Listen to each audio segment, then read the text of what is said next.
Hello, bonjour, mes étoiles du MBAM et d'ailleurs, bonjour et bonsoir. Ça dépend de là où vous vous trouvez en ce moment. Alors, j'espère que vous allez bien. Moi, de mon côté, je vais très très bien aujourd'hui. Par la grâce de Dieu, je lui rends grâce. Alors, je vais profiter ici pour dire, pour passer un bonsoir à quelques amis, genre Chante et Vitorine, bonsoir. Rachel, bonsoir, comment tu vas? J'espère que tu vas bien. Bonsoir à Viviane, bonsoir à Lima, bonsoir à bien d'autres, bonsoir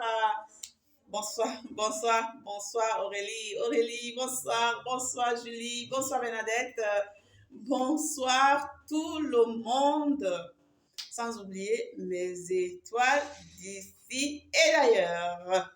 Voilà. Alors, vous connaissez déjà qui est l'étoile du MBAM. Je suis bamoise, voilà, de Bokito précisément. Et je vais tenir à toujours esquisser quelques mots en quelques dialectes maternels du côté de Bokito. Noba Fuyuge, j'espère que nous les robes. No Manyuke. Ok, c'est bon pour aujourd'hui. Donc, je vais continuer encore demain. Et voilà. Alors, le sujet d'aujourd'hui, c'est un sujet très, très important. Je voudrais le partager avec vous, mes étoiles du BAM et d'ailleurs. Voilà. Alors, je voudrais vous parler du Liban, qui est ma terre d'accueil, mon pays d'accueil. Le Liban, qui est une terre sainte. Donc, je voudrais vous parler du Liban. Étant donné que ça fait un bon bout de temps que je vis ici au Liban, j'ai eu à étudier le pays, à visiter le pays, à voir ce qu'il y a, ce qu'il n'y a pas chez nous et tout. Vraiment, c'est une merveille. Et cette merveille, je suis là aujourd'hui pour partager avec vous mes étoiles du bas et d'ailleurs. Voilà. Alors, je voudrais vous parler du Liban, qui est une colonie française, qui est un pays d'Asie, qui fait déjà frontière avec les pays comme la Syrie, l'Israël et la Jordanie, je pense. Voilà. Et voilà, c'est un petit pays, mais vraiment qui a plusieurs, qui n'est pas laïque, mais qui est pluriconfessionnel. Voilà autant de choses que je voudrais parler avec vous. Ce côté pluriconfessionnel. Alors, le Liban a plusieurs confessions religieuses, à savoir les chiites, les sunnites, les coptes, les druzes, voilà. Et de l'autre côté, il y a les maronites, il y a les protestants, il y a les catholiques romains, il y a les orthodoxes arméniens, il y a les orthodoxes catholiques, il y a les orthodoxes romains et bien d'autres encore. Donc, vous pouvez voir déjà combien de confessions religieuses le Liban à lui seul, ce petit pays peut déjà regorger. Alors, ça, c'est le côté religieux. Et je voudrais ici vous dire que il y a plusieurs villes. Déjà, le Liban est un pays qui a été cité dans la Bible près de 70 fois dans la Bible. Voilà. Et il regorge aussi, bon, ici dans le pays à lui-même, il y a plus de 5 millions d'habitants. Et à l'extérieur, il y a plus de 15 millions d'habitants qui sont dans la diaspora, à savoir en Afrique, en Amérique, au Brésil, en France. et bien partout ailleurs, ils sont là. Donc, c'est un pays vraiment qui, voilà, qui sort beaucoup aussi. Ils sont en Afrique, ils font dans des business et bien d'autres, nous le savons tous. Hein. Voilà.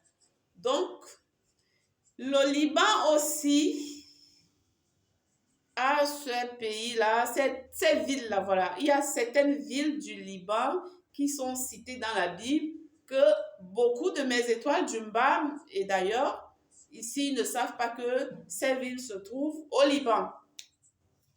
Il y a par exemple la ville de Tyr et Sidon qui sont situées ici au Liban. Ce sont des villes historiques et où Jésus est beaucoup passé par là. Il a fait aussi des miracles par là. Et c'est cité dans la Bible. Voilà. Je crois que vous pouvez aller dans Matthieu, versets 21 à 24, pour voir ce que je suis en train de dire en ce moment. Voilà. Il y a aussi la ville de Cana, qui est une ville du Liban. Cana ici, c'est une ville où Jésus a fait son premier miracle. Le tout premier miracle de Jésus, c'était ici, au Liban, dans cette ville appelée Cana. Donc, c'était ici que tout s'était passé. Il y a les grottes de Cana où Jésus se reposait. On nous explique que ça faisait 3 jours qu'il était là en train de se reposer. Et à tout près, à côté, il y avait les noces de Cana. Et il savait que le vin était fini. Et les gens sont allés vers Jésus pour lui dire que le vin est fini au niveau des noces et qu'il fallait aller faire quelque chose. Voilà. Jésus est allé là-bas. Il y avait des vases. Je vous montrerai dans les prochaines vidéos. Les prochaines vidéos, étant pour moi. Des vases qui sont encore là aujourd'hui, qui étaient spécialisés pour des bains rituels où il y avait de l'eau pour des ablutions. On nous fait donc comprendre que c'est cette eau-là que Jésus avait transformée et elle est devenue du vin délicieux que la Bible en parle jusqu'aujourd'hui. Donc vous voyez encore une des richesses que regorge le Liban. Donc, à côté de ça, le Liban aussi a ce grand arbre-là qu'on appelle le cèdre, qui est un arbre historique du Liban. Et cet arbre même-là est représenté dans leur drapeau national. C'est du cèdre. Le cèdre, c'est un grand arbre historique, sacré, qui symbolise l'espoir, la liberté et la grandeur du pays libanais. Donc, vraiment, voilà encore quelque chose. Vous-même, vous voyez souvent dans la Bible où Dieu dit, Dieu fera trembler les cèdres du Liban. C'est ici. Les cèdres, c'est ici. Si vous regardez le drapeau du Liban, l'arbre qui est au-dessus, au milieu du drapeau, c'est le cèdre. Donc, c'est un arbre symbolique, historique, qui regorge tout ce que j'ai cité là. Donc, vous pouvez déjà voir encore une des richesses du Liban. Et cet arbre, je pense que cet arbre n'existe que ici au Liban et en Israël. Le cèdre, c'est ici au Liban et je pense aussi en Israël. Mais ailleurs, je ne sais pas pour le moment. Vous pouvez aller faire des recherches, mais je pense que pour ma part, hein, l'arbre qu'on appelle le cèdre, c'est ici au Liban et seulement ici au Liban et en Israël. Pourquoi en Israël? Parce que l'Israël fait frontière avec le Liban et c'est deux pays très proches. Voilà. Donc ça, c'est encore une des richesses que regorge le Liban. Donc, vous pouvez voir déjà à ce niveau. À côté de ça, il y a la mer Méditerranée qui regorge assez de plages pour les touristes et les populations du Liban. Nous avons assez de plages ici au Liban à cause de la mer Méditerranée. Donc, vous pouvez aussi venir visiter. En tout cas, moi, je vous invite massivement à venir découvrir le Liban. C'est un pays vraiment béni. Je pense que je vous ai cité l'essentiel des choses parce qu'il y en a plein, plein, plein, plein, plein. Là où Jésus-Christ est passé, là où il a fait des miracles, la femme dont sa fille était malade, elle était en train de mourir, qui était venue vers Jésus, c'était dans le territoire de Tyr et Sidon, qui sont ici au Liban. Donc, vous pouvez voir bien des choses ici au Liban qui sont mentionnées dans la Bible, puisque la Bible le dit que le Liban est cité 70 fois dans la Bible. Vous pouvez donc comprendre l'importance de cela en allant lire la Bible aussi. Donc, il y a les religions confessionnelles, les communautés confessionnelles, il y a ces villes-là qui ont accueilli Jésus ici au Liban, il y a la mer Méditerranée, et maintenant, je vais aussi vous parler des mets libanais. Les Libanais ont une spécialité ici que moi j'aime beaucoup, hein, la kibbe soniyé. Alors, la kibbe soniyé, c'est quoi?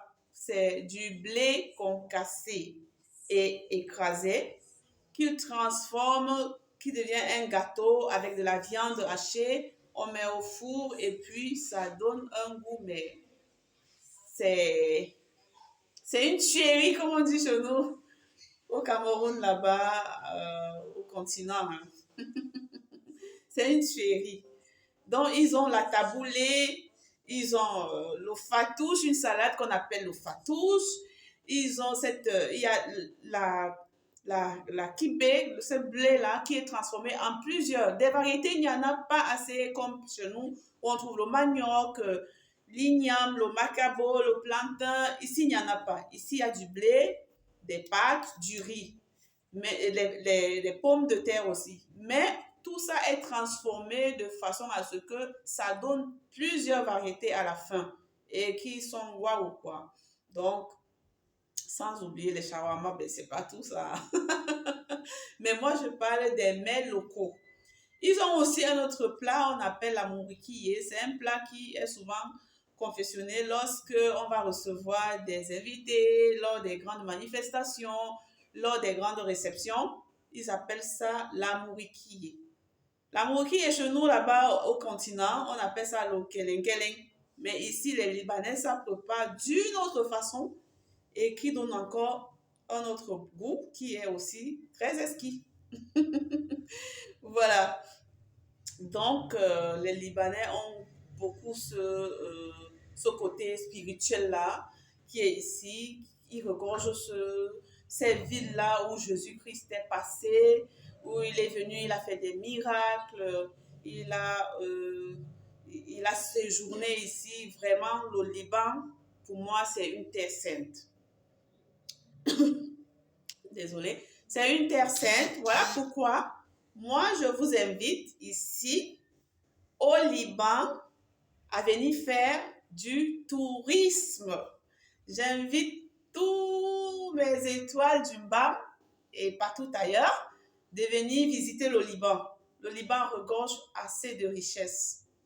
Pour quelqu'un qui veut aller voir les traces de Jésus, où il est passé, où il a touché des trucs qui sont encore là. Parce que là, au Nos de Cana, il y a des arbres qui sont là jusqu'aujourd'hui. Quand tu y vas, ces arbres-là, tu cueilles de leurs feuilles, tu viens bouillir.